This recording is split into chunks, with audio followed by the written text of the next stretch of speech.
Okay, so in 9.2 we're going to start graphing actual polar equations.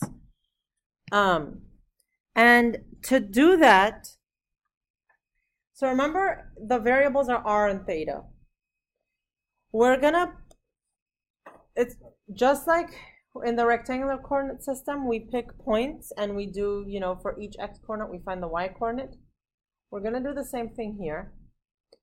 And we're going to pick values of theta, plug it into the equation, and get the values of r. Okay?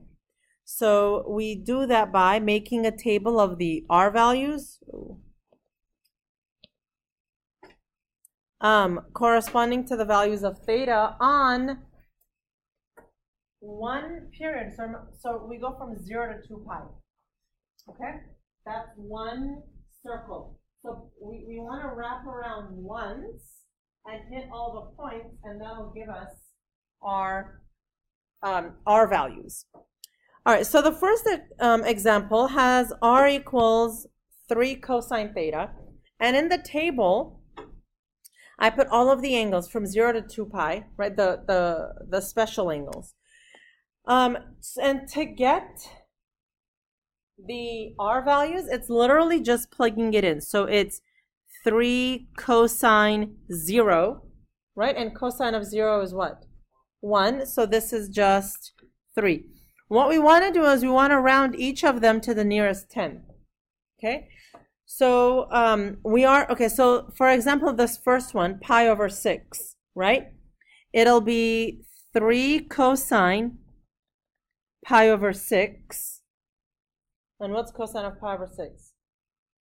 Just to get you an idea of what we're talking about. It's not 1/2, it's root 3 over 2. So this is 3 root 3 over 2, right? But when we plug it in, we get 2.6. And so on and so forth. So you want the decimal? Yeah, the decimal, because we're going to graph it later. It's more practical. Pi over 3 will give us 1.5. I did go ahead and solve them. So cosine of pi over 2. Now, I hope ones like this you don't have to plug in, right? What's cosine of pi over 2? 0, okay? So look, cosine of pi is what? -1. So it'll just be 3. Cosine of 2 pi will be 1, so it's just 3. Cosine of 3 pi over 2 is 0, so that's just going to be 0, right? So at least the basic ones, you should just be able to, go through and do just like that. All right, so here we're going to get -1.5, -2.6, -3, -2.6, -1.5, 0, and yes, there's going to be a pattern. 1.5 and 2.6. So let's graph those. At theta equals 0, r is equal to 3. 1, 2, 3. At pi over 6, it's 2.6, so somewhere there. Then it's 1.5. Then it's 0. Do you see that? And when you're graphing this, what is the first point we plotted here? It's theta equals 0, right? So this is the first point I plotted, then 2, then 3, then 4. The graph will follow that order, all right? So then let's just continue here. Where were we? We were at pi over 2. Okay. When it's 2 pi over 3, it's -1.5. So at 2 pi over 3, it's -1.5, which means it's where? Here, right? On that part. So it's -1.5. And then at 5 pi over 6, it's -2.6. So here, 2.6. And then it starts all over again. And then at pi, it's -3, which is really at the first point. And then the whole thing just repeats all over again. It is pretty cool. When the graph is gonna be drawn, and this is important. In this case, it doesn't really matter as much, but for the other ones, it does matter.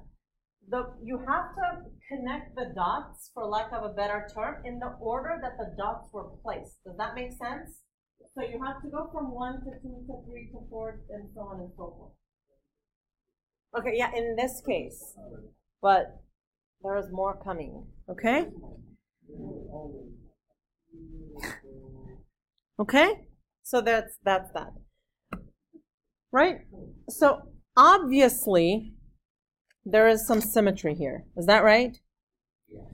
And if you said, oh my God, that's a circle, you would be 100% correct because that is a circle.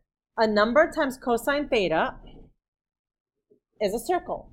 Okay, just like in rectangular coordinates, x squared plus y squared equals r squared is a circle. R equals a number cosine theta is a circle.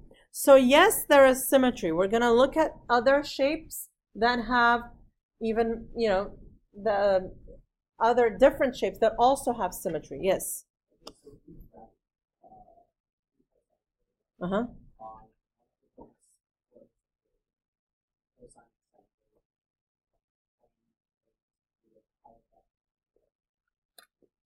You mean on just a rectangular coordinate system? So first you have to convert it to a rectangular equation. Then you graph it, and it will be a circle. That's section 3, 9.3. Okay. So just like in everything else, like in parabolas, we use symmetry to help us graph. It's the same here. We can use a function symmetry to reduce the number of points needed to sketch a graph. So for example, if from the beginning I had said, oh my God, that's totally going to be a circle, I would have just been fine with graphing, with picking points from 0 to pi. I didn't have to do that, okay? So we're going to try to do that so we minimize our work. Now, in the rectangular coordinates, what can a function be symmetric? Like with respect to what can a function be symmetric? Yeah. X-axis, origin. X-axis, y-axis, and origin. Here, an equation in a polar equation can be symmetric with respect to the line theta equals pi over 2. That's this line here in the first one. Did you say x-axis and y-axis? No, there is no x-axis, y-axis. There is the line theta equals pi over 2. So you see this one is totally symmetric around that. It could be symmetric around the polar axis here. You see how that's symmetric around the polar axis? Or it could be symmetric around the pole. So instead of x-axis, y-axis, and origin symmetry, we now have theta equals pi over 2, polar axis, and the pole. I know, it's weird. What are you going to do?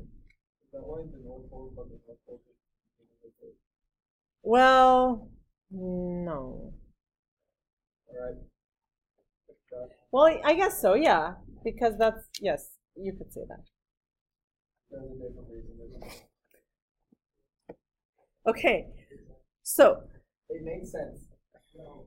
Yes. All right. So in rectangular coordinates, we have algebraic equations, and we can test the symmetry, right? Remember, in order to test for symmetry around the y-axis, we replace x with negative x. Or to test for symmetry in the x-axis, we replace y with negative y, and so on. Well, that's the same thing here. Let's just take a look at this one. When something is symmetric with respect to the line, theta equals pi over 2. Okay, so when this is the symmetry, okay? Look at how things look. So if you have a point here, how do you get this point? So if you have r theta, and if you have negative r negative theta, right, you get the same value basically. So you can get the same function back, right, by switching r theta into negative r negative theta. Okay? So look here. You can keep r the same, when it's symmetric towards the polar axis, you can keep r the same, but if you make theta into negative theta, right, the function stays the same, right? So to test for symmetry around the polar axis, you can switch theta to negative theta. And here, look, you have the same angle, but r is switched from positive to negative. So those are the tests for symmetry. I've what do you call it? I've summarized them here. So to test for symmetry with respect to the polar axis, you change theta to negative theta. Around theta equals pi over 2, r theta to negative r negative theta, and the pole r to negative r. Okay? And then this helps us a little bit because once you determine the symmetry, you can choose a smaller set of points to help graph the function. So for example, when there is symmetry around theta equals pi over 2, these are the only points we need. So negative pi over 2 to pi over 2. Let's go over here. Okay, look. Picking negative pi over 2 to pi over 2 is all I need to graph this one, right? From here to here is all I need to graph, and then I just mirror it on this side. See what I mean? And similarly, for the polar axis, all I need is to choose values from 0 to pi. So where's the polar axis symmetry? This one. All I need is to choose values from 0 to pi, and then I can mirror it downwards. Okay? All right, so let's try to do one. Here is 1 minus 3 cosine theta. Let's find the symmetry. Okay, so what is the symmetric towards?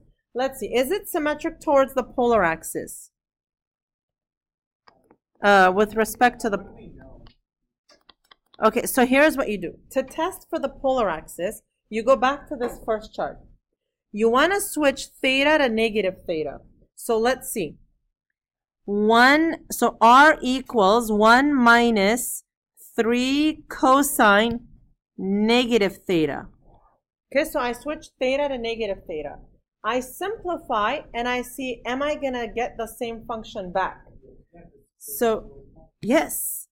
Well, it's an even function, right? So 1 minus 3 cosine theta. Okay, I did get the same thing back. Now let's test toward with respect to the other one. So we just have to test them all. Yes. Theta equals pi over 2. I have to change r and theta to negative r negative theta. So let's see. Could it ever be more than 1? Or if we get 1, stop? Generally, you can stop. I'm just showing you here for like demonstration purposes. Okay. There are 3 tests. 1, 2, 3. So for the first one, you plug negative theta for theta. Okay, so here I plug negative theta for theta. Now, what's cosine of negative theta? It's just theta, right? So look, when I simplified this, what did I get? I got the original equation back. If you plug the negative value, you get the original value back. It's symmetric around that. That's what I was just saying, and not really. Well, I'm just doing it to show you guys that in this case, you're going to get negative r equals 1 minus 3 cosine theta. You don't get the same thing back, so it's not symmetric around that. It's only symmetric around the polar axis. Okay, so remember what I then said here, okay, is once you know that it's symmetric around the polar axis, you can get away with just picking points from 0 to pi. You don't have to go to all the way to 2 pi. Okay? Huh? Okay, so here, I forgot to change this. This should have been r equals 1 minus 3 cosine theta. There I go with my copy and paste again. What am I going to learn?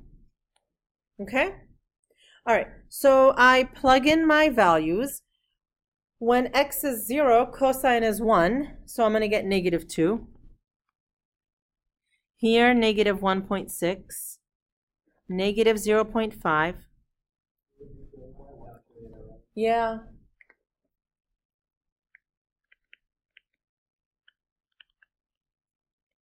Okay? Say yes. Cool. Okay. Now, let's plot. Calculator. Okay. So at 0, we're at negative 2. That means it's to the left, right? 1, 2. Now remember, that's the first point you plotted. I'm just going to put a little 1 there. At pi over 6, it's negative 1.6. So that's negative 1.6. That's there. I'm going to put a little 2 there if you don't mind. Is that right? And then what? At pi over 3, it's negative 1.5. So that's a little bit closer. Oh, it's negative 0.5. Oh, my. So they're right next to the O there. So that's the third point I plotted. And then what? At pi over 2, it's 1. That's number 4. If you can remember, you don't have to put them, okay? At 2 pi over 3, it's 2.5. 1, 2.5. At 5 pi over 6, it's 3.6. 1, 2, 3.6. And then at pi, it's 4. No, look at what it turns into. Look. It's a spiral for now, but are we done? Because we have to do the symmetry now, right? So, this was symmetric around the polar axis. That horizontal line is the polar axis. So every single one of our points is going to get reflected, right, vertically. So the ones on the axis itself, they don't get reflected anywhere, right? Okay, So the ones, like number 1, it can't get reflected horizontally because it stays over there. Number 2, though, it just moves up over there. So number 2 moves up here. Number 3 is going to move up there. Number 4 is going to move down.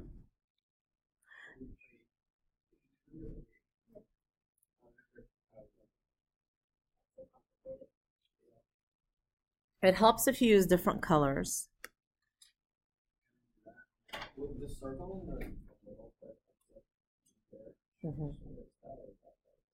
Huh? No, don't erase anything. Oh my. Huh? Headache, heart attack. Okay, all right. So, so which one didn't I do yet? So this one's going to get moved down here. This one's going to move down here. So look. So look, from here, from the pi, it goes to 7 pi over 6. So look at what happens. That's what, yes, that's what the graph looks like. It is pretty rad. So we started here. Look, guys, follow me for a minute. We start here, we go around and around and around. Yes. So follow the purple. Now red. Red.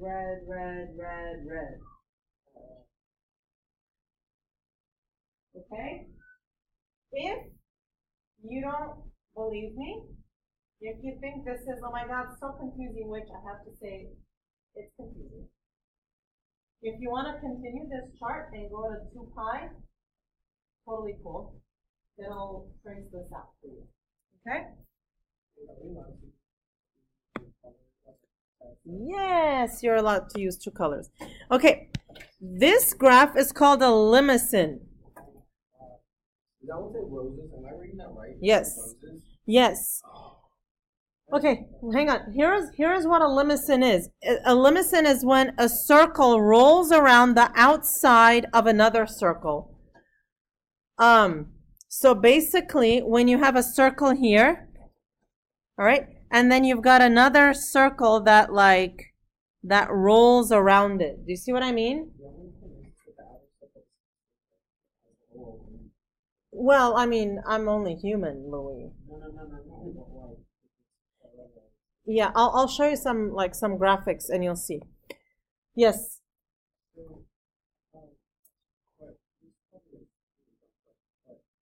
All right, so check it out. Here are some different types of polar graphs. You have circles.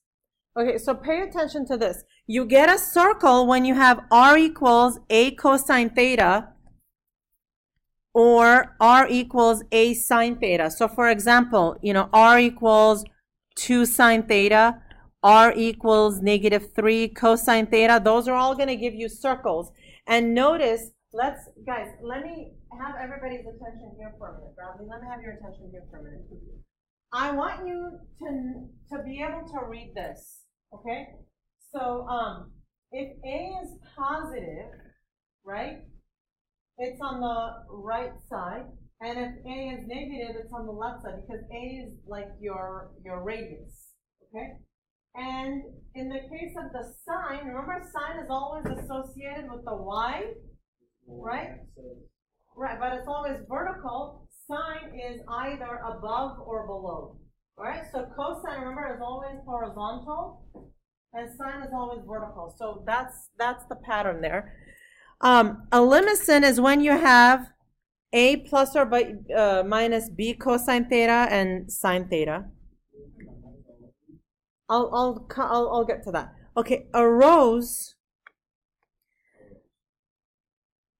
You have roses when you have r equals a cosine n theta. So for example, when you have r equals 3 cosine 2 theta, when it's a multiple angle, you get a rose. Now, it's important with this.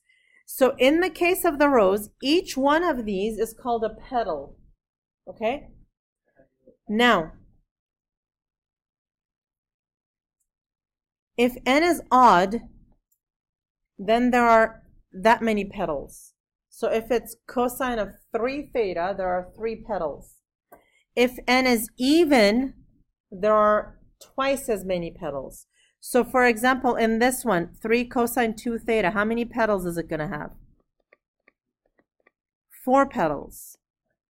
If it's an even theta, then it's got twice as many as the number. If it's an odd, it's got just as many.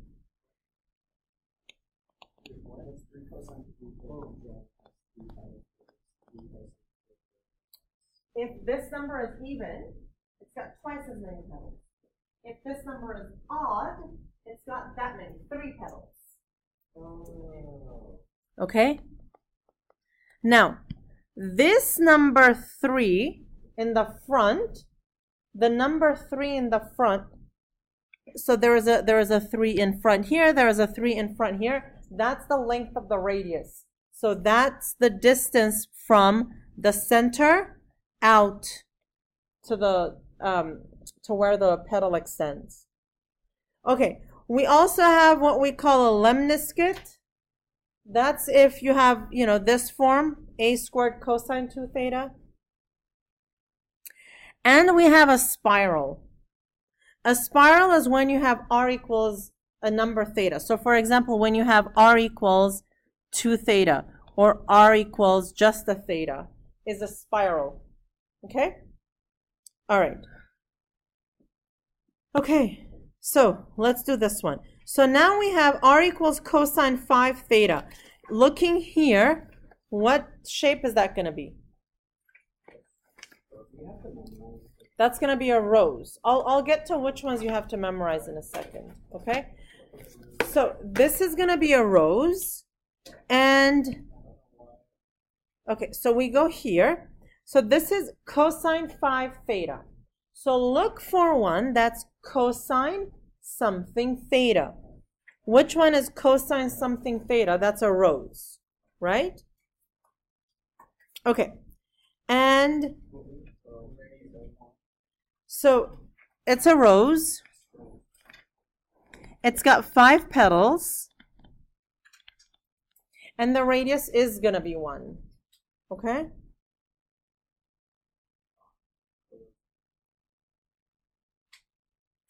All right. So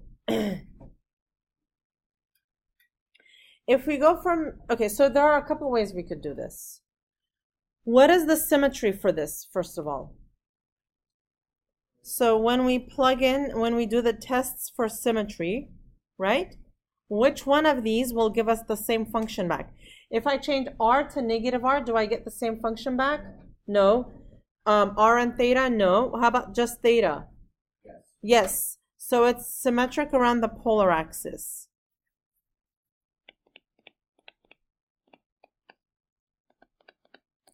Which means I could get away with plugging in 0 to pi.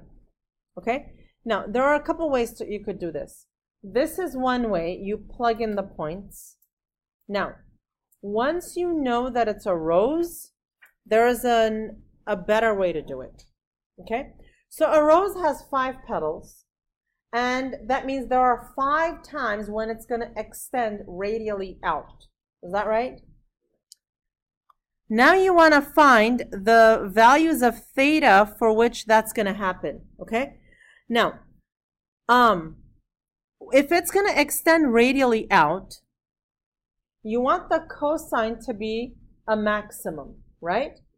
Okay, what values does cosine oscillate between? It goes from -1 to 1, right? So its highest, so its maxima, like its extrema are at when cosine is -1 and when cosine is +1, okay? So let's find the values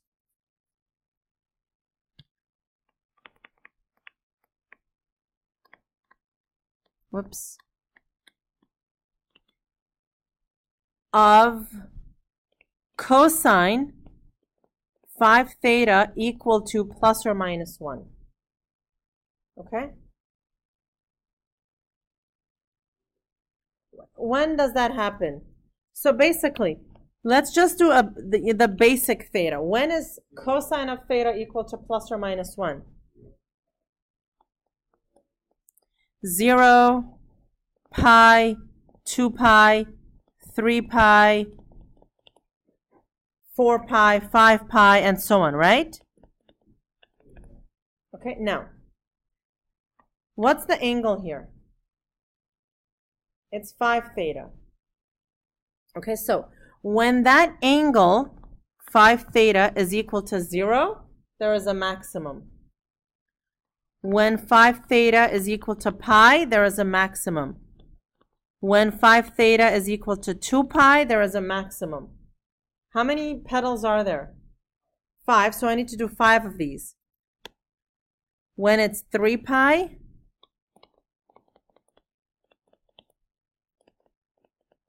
and when it's 4 pi. Okay? Grab that from what? Because I want to know where is cosine of 5 theta. I get that, but like, I see this chart and I'm Okay. looking at how do you start plugging in those values? Like, how do you know which values to plug in? Okay, so what I do is I do cosine of 5 theta is equal to 1. Cosine of 5 theta is equal to -1. Because that's when cosine is at its farthest. Okay? Here, just look here. Look at this one. Okay? So I want the values when cosine of 5 theta is equal to 1 or when cosine of 5 theta is equal to -1. Because those are where cosine is at its farthest from the center. Right?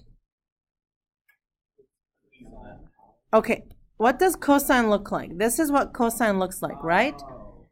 It's farthest from the center at when it's at 1 and -1. So now I want to know, when does that happen? Okay, well, in the case of the 1, it happens when 5 theta is equal to what?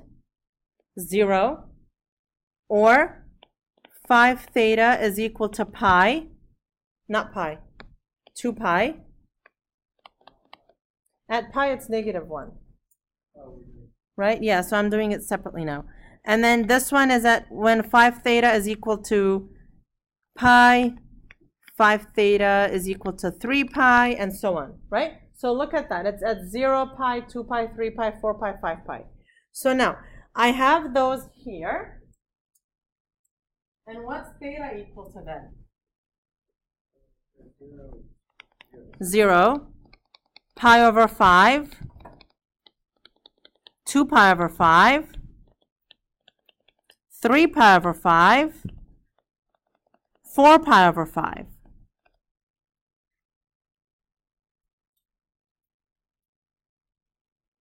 All right? Now,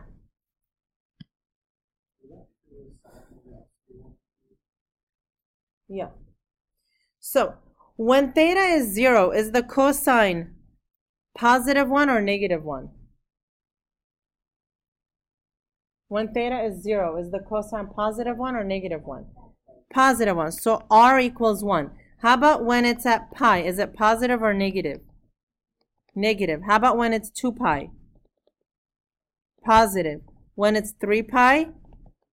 Negative. When it's 4 pi, it's +1. Okay? All right. Now, let's graph this. That's what you can't. This is easier because this is easier. Okay? So look. Now I'm going to graph this. Theta equals 0, y equals 1. R equals 1. So here. 1 is here, right? Do you guys mind if I like extend it a little bit? What if I make this 1 and I make that 2? Is that okay with everybody? Okay, so it's 1 here. Now look at this one. When theta equals pi over 5, r is -1. Where is pi over 5?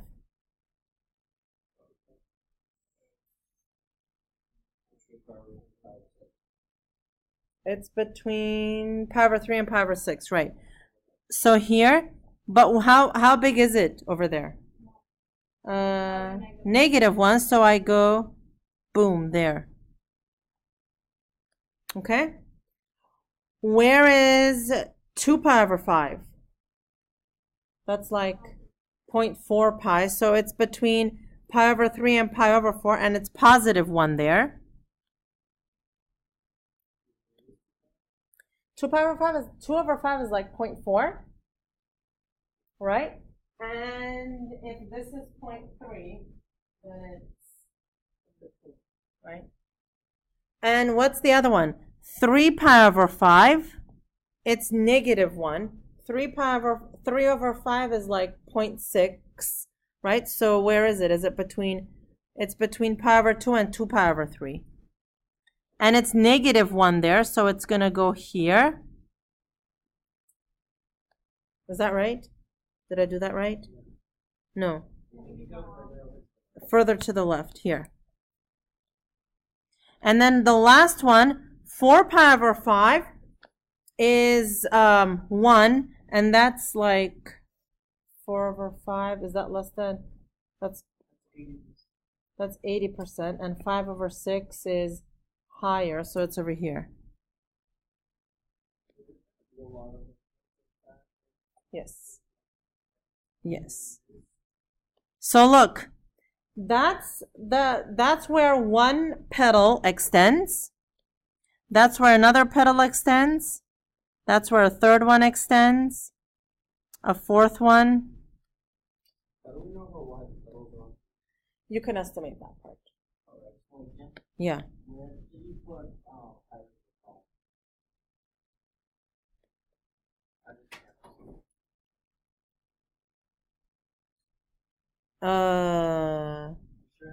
Here.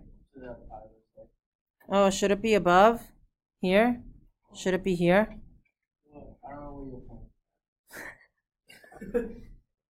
Should it be here? No. Pi over 6 is above pi over 5, no? So it should be between the 3 and the 6 here. So it's here.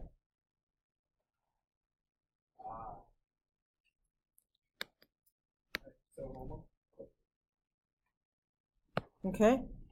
All right. Darn it, I didn't do this one. Let me do this one.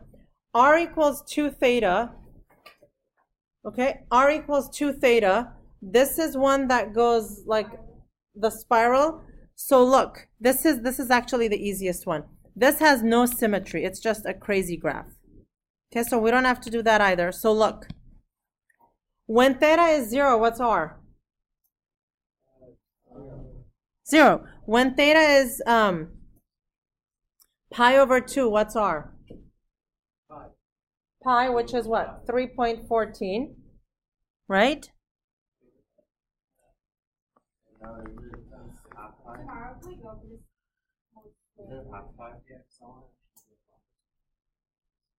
Okay, so